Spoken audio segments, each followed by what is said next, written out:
Now, we'll come to Cork, a very extreme part of Cork, Cape Clear. Has anyone ever been to Cape Clear? Yeah. My opinion about Cape Clear is this: I think it started off in life as a polished pebble skipped across roaring water bay by a carefree god on a sunny day. It's a beautiful, beautiful place, and a magical place, a mystical place. The first bit of magic on Cape Clear that I'd like to tell you about is about the time that a travelling magician came to the island, and his name was Marvolo the Magnificent. But his mother knew him as Sean McElligott. That's neither here nor there. But this guy came in to the island, into the North Harbour, and he stepped off the ferry like a man descending from a royal bark, an emperor, perhaps a king. He was so regal in his posture. And everyone on the quay gathered there started whispering about him. Who's your man? Do you see the cloak? What's in the bag? You're thinking. There was absolute hubbub on the quay. Great word, that. Let's do it again. Anyway, then the man himself threw back his shoulders, raised his head, and spoke. I am Marvolo the Magnificent, sorcerer, conjurer, illusionist, magician, and tonight, for one night only, I will astound you all with a display of magic such as never been seen before and shall never be seen again. Indeed. And oh my God, the clamper after that was unreal. The rumour whipped around the island ere Luas Lasrach. And that night, there wasn't a sinner on the island who wasn't gathered into the largest house thereon, the house of Cillian Danny Mike. Now, the display of magic was superb, second to none. Cards were flying left and right, women were being sawn in half, rabbits were jumping out of hats. It was unreal. But when the clock was moving towards midnight and the show was drawing to a close, the best was saved for last. And Marvolo looked around the audience and says, "For my final trick, I need a lucky volunteer." And everyone's kind of shrinking away. But he looks towards the proprietor, the man of the house, Cillian Danny Mike, and he says, "My dear fellow, I espy upon your person there a rather fine golden fob watch. Would you be so very kind?" And Cillian was, I'd rather not. You know, it's very valuable, you know. And not only that, but my father gave it to me on his deathbed, and his father gave it to him on his deathbed, and so it goes back in our family. I'd rather not. And Marvolo said, "My dear fellow, I assure you, though I shall make it disappear, it will return to you by magical means." And Cillian stood, "I'd really rather not.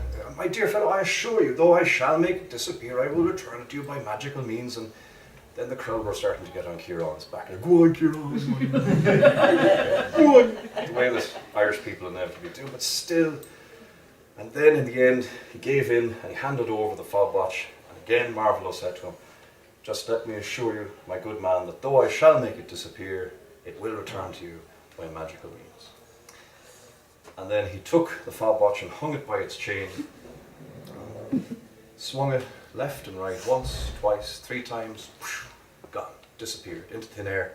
Thunderous applause from the audience, and so the show ended and the drinking began.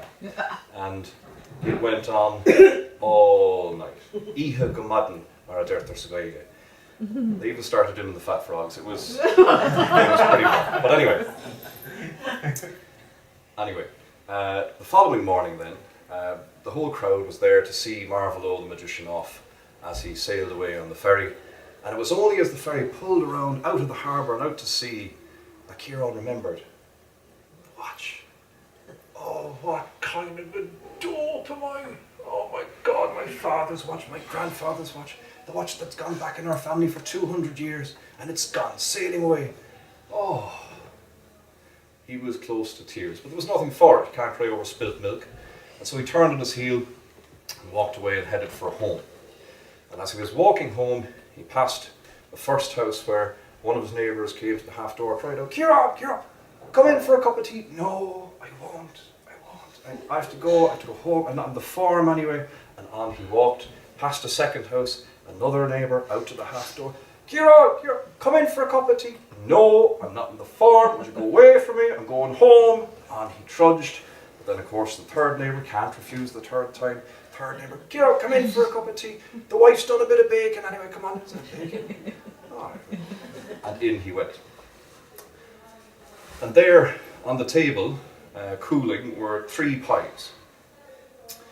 Blackberry, rhubarb and apple. And Sean, the neighbour, says to him, right, Kieran, what do you have? I'll give you a slice of one of these, and a cup of tea. Kieran said, oh, look, I'm kind of in the form for blackberry, actually, maybe a slice of blackberry. And Sean took the knife and was just about to cut into it. He said, whoa, hang on. Do you know what? I've changed my mind. I'll go for the rhubarb. And the knife moved, and he was just about to cut in again when Kieran said, no, Sean, hang on. Look, let's be realistic here. I'm an Irishman. The only kind of tart I'm going to eat is apple tart. Give me a slice of the apple pie here. Cut a slice of it, put it down in front of Kieran. Kieran took a sup of tea, took up the slice of pie in both hands and bit into it.